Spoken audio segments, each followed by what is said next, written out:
नमस्कार, आप देख रहे हैं प्रॉपर्टी प्लस। मैं हूं दीपक यादव। इस शो में हम बात करते हैं रियल एस्टेट के मुद्दों की, बारीक विश्लेषण करते हैं प्रॉपर्टी मार्केट से जुड़े मामलों का। शुरू करते हैं आज का शो और सबसे पहले बुलेट पॉइंट्स।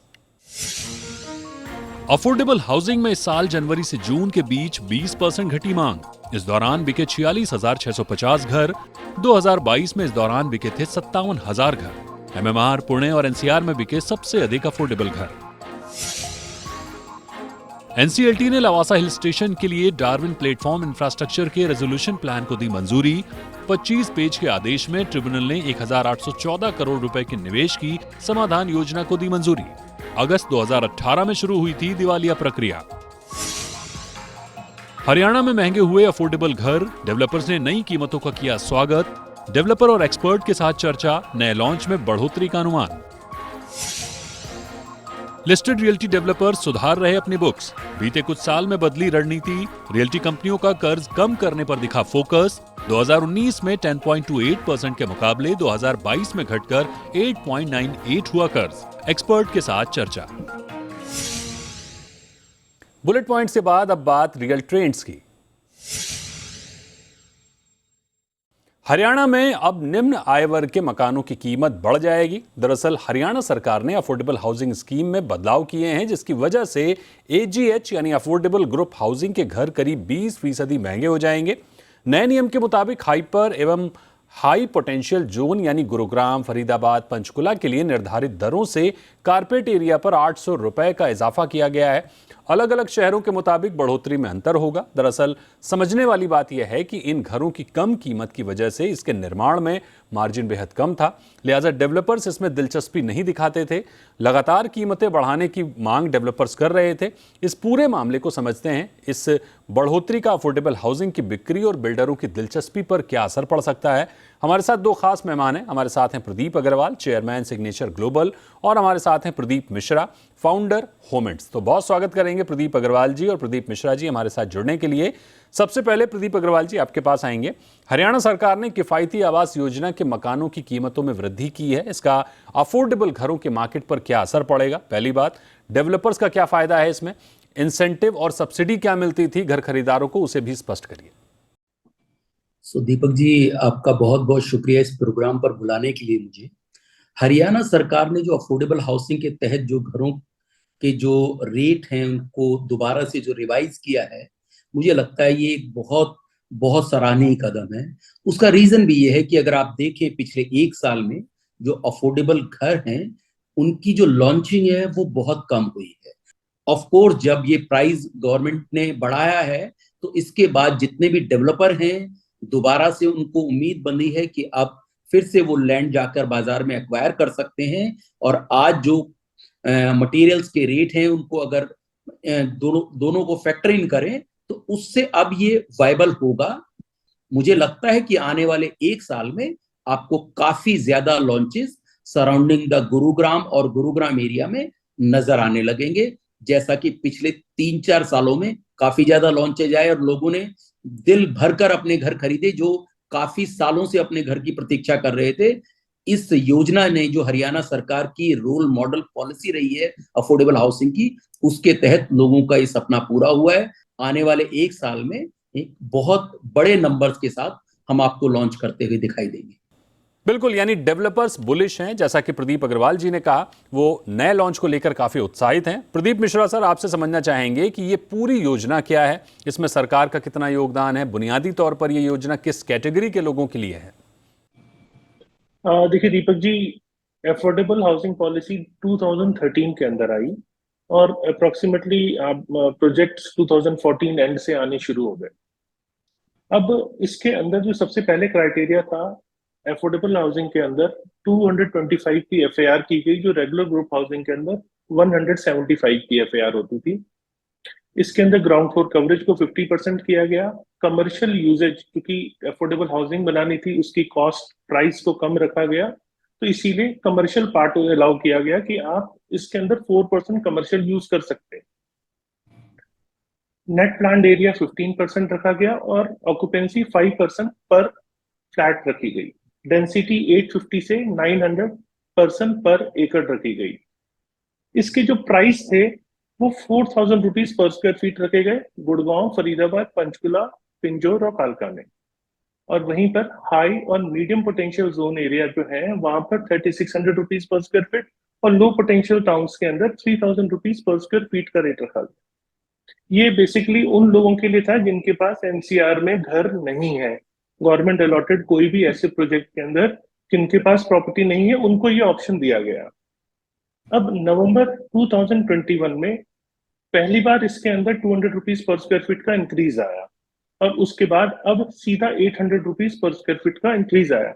यहाँ बीच में गवर्नमेंट ने कोशिश की कि अफोर्डेबल रेट्स मेंटेन रहें, इसके लिए कमर्शियल पार्ट को जरूर बढ़ा के 8% तक लेकर गए, लेकिन वहां बहुत ज्यादा वायबिलिटी बन नहीं रही थी क्योंकि अगर प्रोजेक्ट का फ्रंट बहुत ज्यादा नहीं है तो कमर्शियल बनाना बहुत सक्सेसफुल नहीं हो पा रहा था। तो अब इसको जो 5,000 रुपीज पर स्क्वायर फीट रखा गया है ये उन लोगों के लिए बेसिकली है जिनका बजट कम है, जिनके पास कोई प्रॉपर्टी नहीं है, उनके लिए ऑप्शन है। ठीक है, यानी सीधे तौर पर जिनका बजट कम है और जिनके पास पहले से अपना घर नहीं है उनके लिए ये योजना है। प्रदीप अग्रवाल सर, लंबे समय से डेवलपर्स इसकी भाव बढ़ाने की मांग कर रहे थे, लेकिन क्या भाव बढ़ाना काफी है या कुछ और डिमांड भी है आप लोगों की ओर से? डेवलपर की डिमांड ये थी कि एक तो जो लैंड की अवेलेबिलिटी है डेंसिटी पर से उसको इंक्रीज किया जाए, क्योंकि अभी पर एकड़ पर सेक्टर के अंदर 30 एकड़ की लिमिट है। तो एक डिमांड अभी स्टिल पेंडिंग चल रही है जिसको हम ये चाहते हैं कि लगभग 50 से 60 एकड़ पर सेक्टर वाइज उसकी लिमिट बढ़ाई जाए। और मुझे लगता है गवर्नमेंट कहीं ना कहीं उस चीज पे विचार करेगी जिससे ज्यादा अफोर्डेबल घर आ सके। जो प्राइस का था वो उन्होंने कंसीडर कर लिया है। मुझे लगता है जो सेक्टर वाइज लिमिट है वो भी कंसीडर अगर कर लेंगे तो कहीं ना कहीं सोने पे सुहागा होगा। आज अगर गुरुग्राम की बात करें तो गुरुग्राम जैसे एरिया में 30-35 लाख रुपए में किसी घर का होना बहुत बड़ी बात है। आने वाले वक्त में आपको कहीं ना कहीं ये जो सेल्स आपको कम नजर आ रही है बिकॉज ऑफ लॉन्चेस, वो आने वाले वक्त में नजर आएगी जरूर बढ़ती हुई। और दूसरी बड़ी बात, क्योंकि मिड इनकम की तरफ भी लोगों का रुझान काफी ज्यादा इस वक्त बढ़ा है, तो मुझे लगता है ये दोनों सेगमेंट अफोर्डेबल और मिड इनकम आने वाले वक्त में एक बहुत बेहतरीन सेल्स रेवेन्यू जनरेट करते हुए दिखाई देगी। ठीक है, यानी आपको लगता है कि इस फैसले के बाद अफोर्डेबल और मिड इनकम में मजबूत डिमांड देखने को मिलेगी। प्रदीप मिश्रा सर, इसका दूसरा पहलू जो हम देख पा रहे हैं कि बीते 1.5 साल में देखा गया है कि पीएमएवाई की सब्सिडी के बाद भी ओवरऑल अफोर्डेबल हाउसिंग की बिक्री में भारी गिरावट देखने को मिली है और अब भी स्थिति जस की तस है। और आपका क्या रुख दिख रहा है बिक्री को लेकर? देखिए, सबसे पहले तो ये एक निम्न आय वर्ग के लोगों के लिए, निम्न क्या कहूंगा मैं, अफोर्डेबल हाउसिंग के जो बायर्स हैं वो ऑटोमेटिकली ये समझ सकते हैं कि आप नाम से ही समझ में आता है कि बहुत ज्यादा इनकम उनकी नहीं है। तो उनके बीच में एक डिस्कम्फर्ट देखने को जरूर मिल रहा है क्योंकि वो एंड यूजर्स हैं, अपने रहने के लिए ले रहे थे, तो उनके एक बजट में थोड़ा सा पार्ट में देखता हूँ कि उनको लगता है कि थोड़ा सा बढ़ गया, जैसे मैं लोगों से बात कर रहा हूँ। ये एक समझने वाली बात यह है कि एक ऐसा वर्ग जो कोविड के बाद अभी तक पूरी तरह उभर नहीं पाया है, ये अफोर्डेबल हाउसिंग बेसिकली उनके लिए थी। तो कहीं हद तक वो अपने बजट को पूरी तरह से अभी एडजस्ट नहीं कर पाएंगे, उन्हें अभी थोड़ा और फंड अरेंज करने की जरूरत पड़ेगी। तो यहाँ थोड़ा सा मिसमैच है। यहाँ इंपॉर्टेंट बात यह है कि डिमांड की दिक्कत नहीं है, अफोर्डेबल हाउसिंग की डिमांड है। ये जैसा प्रदीप अग्रवाल जी ने कहा कि यहाँ सप्लाई की दिक्कत आ रही थी क्योंकि डेवलपर इनिशिएट नहीं कर रहे थे क्योंकि कंस्ट्रक्शन कॉस्ट बढ़ गई थी। लेकिन यहाँ पर बायर लेंगे, बायर अभी भी लेंगे प्रॉपर्टी को, लेकिन यहाँ थोड़ा सा बजट में उनके डिस्कम्फर्ट आता हुआ दिख रहा है। प्रदीप अग्रवाल सर, एक अंतिम सवाल आपसे लेना चाहेंगे। नए भाव लागू होने के बाद जैसे आप बुलिश हैं, बाकी डेवलपर्स का इंटरेस्ट कितना बढ़ेगा?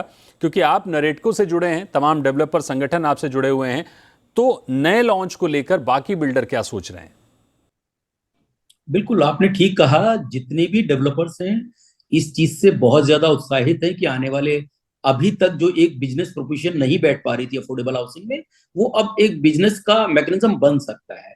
तो मैं और जितने भी डेवलपर्स हैं, मुझे लगता है ये बहुत उत्साहित है और आने वाले वक्त में आपको ये कहीं ना कहीं दिखाई भी देगा। जो जिन लॉन्चेस की अभी आप बात कर रहे थे कि काफी ज्यादा गिरावट आई थी लॉन्चेस में भी और सेल्स में भी, उसका बहुत बेसिक रीजन था और वो मुझे लगता है कि अब फुलफिल हुआ है। जो घर लेने वाले लोग हैं उनकी संख्या बहुत ज्यादा है, सैलरीड क्लास लोग हैं। जो आप देखिए गुरुग्राम के अंदर सैलरीड क्लास का बहुत बड़ा पोर्शन यहाँ पर रहता है और जो दिल्ली से माइग्रेट होने वाले लोग हैं उनकी संख्या बहुत ज्यादा है। तो अगर ये सेक्टर वाइज लिमिट को इंक्रीज करते हैं तो अफोर्डेबल हाउसिंग को एक और बूस्ट मिलेगा, और मुझे लगता है एक जो आम इंसान अपने घर का सपना देख रहा है वो जरूर पूरा होगा। बिल्कुल, यानी इस पूरी चर्चा को समझने की कोशिश कर रहे हो तो हरियाणा सरकार ने ये जो भाव संशोधित किए हैं उससे सबसे बड़ी बात कि डेवलपर्स का इंटरेस्ट बढ़ेगा, जाहिर है मार्जिन होगा तभी बिल्डर प्रोजेक्ट में दिलचस्पी दिखाएंगे, यानी नए लॉन्च होते हुए दिखेंगे। बाकी जैसा कि प्रदीप मिश्रा जी का कहना है कि डिमांड पहले से है इस सेगमेंट में। हाँ, ये अलग बात है कि गुरुग्राम में डिमांड है, लेकिन ओवरऑल अगर हम बाकी शहरों के डेटा को भी कंपेयर करें तो अफोर्डेबल सेगमेंट में लगातार गिरावट देखने को मिल रही है, जो कि चिंता की बात है। प्रदीप अग्रवाल जी, प्रदीप मिश्रा जी, आपका हमारे साथ जुड़ने के लिए बहुत शुक्रिया। यहां रुकेंगे एक छोटे से ब्रेक के लिए। ब्रेक के बाद जानेंगे क्यों देश के तमाम बिल्डर अपना कर्ज कम करने में जुटे हुए हैं।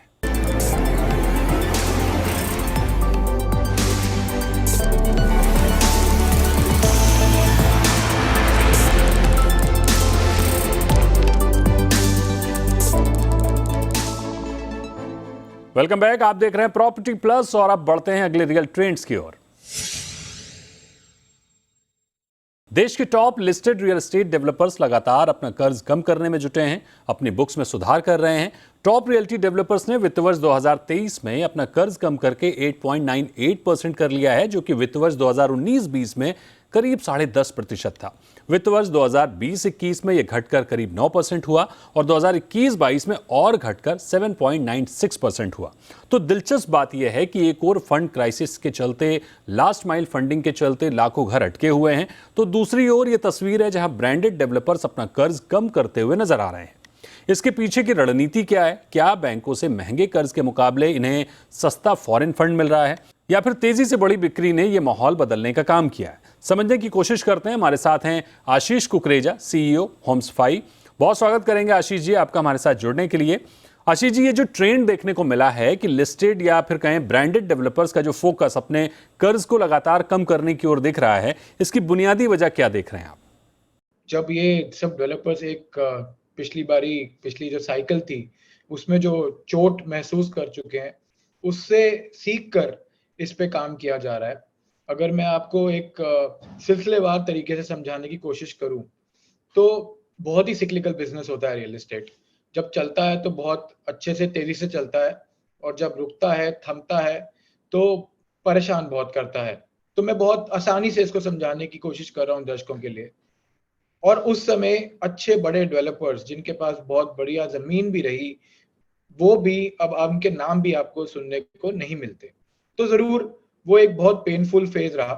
उसके बाद जब अब वही साइकिल वापस आई, जब डिमांड बढ़ी है, बिकवाली अच्छे से हो रही है और कलेक्शंस बढ़ रहे हैं, जल्दी जल्दी काम खींचो, जल्दी जल्दी कस्टमर से पैसा लो और डिलीवर करो, तो वापस से पैसा आना शुरू हुआ। तो इस बार अब डेवलपर्स वो गलती नहीं कर रहे हैं। जिसके पास पुरानी जमीन थी वो तो उसके साथ जस्टिस कर रहा है, लेकिन अब वो पैसा वो डेट चुकाने में इस्तेमाल कर रहे हैं, और अगर उनको किसी नई मार्केट या नए शहर में जाना है तो ही उस पैसे से वो जमीन पे काम कर रहे हैं, अदरवाइज जेबी ज्यादा कर रहे हैं। आशीष जी, एक और टॉप डेवलपर्स अपना कर्ज कम कर रहे हैं, जिसकी तमाम वजह जो आपने अभी बताई हैं, लेकिन दूसरी ओर लास्ट माइल फंडिंग की वजह से लाखों घर अटके हुए हैं। ये मिसमैच क्यों देखने को मिल रहा है? देखिए, अब बात तो सिंपल सी है। अब कंज्यूमर कॉन्फिडेंस जो है वो इस सेक्टर में हिल गया था, और वो हिलने के बाद अब जो ग्राहक है वो सिर्फ अच्छे ब्रांड्स के साथ, बड़े ब्रांड्स के साथ, और जहां उनको पता है कि एक हिस्ट्री जो है एग्जीक्यूशन की वो विजिबल है, तो वो उधर ही जाना चाहता है। देखिए, जब आपकी साइकिल बनेगी तो ही आपको सामने से कोई पैसा देगा। जब आप बता पाएंगे कि देखिए मेरे पास इतने प्रोजेक्ट हैं, इसकी इतनी पाइपलाइन है, इतनी मेरे को कैश कलेक्शन आएगी, अब जो मैं लॉन्च कर चुका हूँ, बेच चुका हूँ, इतने साल में मेरा पैसा इसमें आएगा, तो सामने जो पैसा देता है, इंस्टीट्यूशन है, बड़े बड़े फंड्स हैं, वो उसी को ही मद्देनजर चढ़ते हैं। अब आप छोटे डेवलपर हैं, अब क्योंकि आप एक साइकिल में फंस गए हैं, बड़े दिग्गज जो डेवलपर्स हैं वो छोटे छोटे जो फंसे हुए डेवलपर्स हैं उनके साथ अब टाई अप में जा रहे हैं। छोटे डेवलपर्स तो अब रियल एस्टेट से निकल कर ऐसा लगता है कि जमीन के कारोबार में चले गए। बिल्कुल, यानी छोटे डेवलपर्स कंस्ट्रक्शन के बजाय लैंड डील्स में अधिक फोकस कर रहे हैं। आगे प्रोजेक्ट फंडिंग को लेकर डेवलपर्स किस रणनीति पर काम कर रहे हैं, ये भी समझना चाहेंगे। और क्या बैंकों की जगह फॉरेन फंड अधिक आसान, सस्ता मिल रहा है? देखिए, स्ट्रैटेजी तो सिंपल है। अगर कोशिश सबकी है कि वो धीरे धीरे करके अपना डेट रिड्यूस करें। जैसे मैंने बोला, रिपीट करूंगा, अगली साइकिल की शायद तैयारी कर रहे हो, और अगर अगली साइकिल में वीकनेस आती है या ठंडा माहौल आता है, दिख नहीं रहा है, लेकिन अगर आता भी है तो बैलेंस शीट तकलीफ नहीं देनी चाहिए। उसके साथ साथ वो मोनेटाइजेशन कर रहे हैं। अगर मौका दिखेगा, अच्छे कॉस्ट पे डेट मिलेगी, तो जरूर कोई अच्छा बिजनेस उसको यूटिलाइज करेगा। और जैसे आपने बोला कि बाहर से भी फंडिंग आ रही है, सरकार की तरफ से भी थोड़े सहूलियत मिले हैं ये तेजी करने का इसका, और कॉन्फिडेंस बढ़ा है इस सेक्टर में, अच्छे तरीके से बढ़ा है। और बहुत सारे जो फैक्टर्स हैं, चाहे रेरा हो या और बहुत सारी चीजें हैं, तो कॉन्फिडेंस बढ़ने के बाद जरूर डेवलपर्स ऐसा भी सोचेंगे कि कहीं अगर उनका हाई कॉस्ट डेट है तो उसको वो चुकाएं और कम कॉस्ट पे चले जाएं। बस उतना ही कहूंगा। बाकी तो अगर अच्छी एसेट है तो डोमेस्टिक हो या अंतरराष्ट्रीय हो, सब उस एसेट को चेस करेंगे। सेल को लेकर हम देख रहे हैं कि मोमेंटम काफी बढ़िया बन गया है। कई सालों का रिकॉर्ड टूटता दिख रहा है बिक्री में। अगर हम टॉप सिटीज की बात करें तो सेगमेंट वाइज क्या स्थिति दिख रही है? देखिए, वही ट्रेंड लगता है। थोड़ा इस समय अफोर्डेबल जरूर तकलीफ में आया है, और साथ साथ जो रेडी इन्वेंट्री है उसका एब्जॉर्प्शन काफी हो चुका है। तो बहुत सिंपल है, कोई मैं नई बात नहीं बता रहा हूँ, बट उससे क्या हुआ है कि अब जो रीसेल मार्केट है वहाँ थोड़ा रुझान लोगों का बढ़ रहा है, और जो क्लोज टू डेवलपमेंट प्रोजेक्ट्स जो डिलीवरी हैं वहाँ पर रुझान है। तो इसीलिए थोड़ा वो एक फैक्टर रहेगा। साथ साथ इन्फ्लेशन का थोड़ा मार तो रहा, और जो ब्याज दरें बढ़ी उससे भी फर्क पड़ता है। जो अफोर्डेबल सेगमेंट है, लग्जरी चमक रहा है अगर इकोनॉमी अच्छी कर रही है। और आप देख ही रहे हैं जीएसटी कलेक्शंस और ये सब फैक्टर्स हमें ये बता रहे हैं कि उद्योग अच्छे कर रहे हैं। और तो उस हिसाब से लग्जरी में और जो प्रीमियम हाउसिंग है वहाँ पे अभी भी रुझान ठीक ठाक है और ठीक ठाक रहेगा। जिस मार्केट में सप्लाई नहीं है, फिर आप कोई भी प्रोडक्ट लेकर आओ, कैसे भी प्राइस पे लाओ, मतलब मैं ये नहीं कहूंगा कि एकदम अनाप शनाप प्राइस पे लाएं, लेकिन ठीक ठाक प्राइस पे लाएं तो निकल जा रहा है, क्योंकि डिमांड वो बहुत स्ट्रांग है। तो आप डेवलपर अगर आप डिमांड सप्लाई को पकड़ पा रहा है और अच्छी जगह अच्छी लॉन्च कर रहा है तो माल जा रहा है। बिल्कुल, रिप्यूटेड प्लेयर है, अच्छी लोकेशन है तो बिक्री हो रही है। एक और चीज स्पष्ट करिए कि अंडर कंस्ट्रक्शन और रेडी टू मूव में किस तरह का रुझान, किस तरह का ट्रेंड देखने को मिल रहा है? अंडर कंस्ट्रक्शन प्रोजेक्ट में ग्राहक आ रहे हैं या फिर अब भी जो फोकस है, जो प्राथमिकता है, वो तैयार घरों में दिख रही है? देखिए, कोविड के बाद ये एक बहुत बड़ा फैक्टर रहा। मेरा हमेशा से एक थ्योरी रहा था कि अंडर कंस्ट्रक्शन से पहले हम देखेंगे कि ये मूवमेंट आएगी, और आई भी।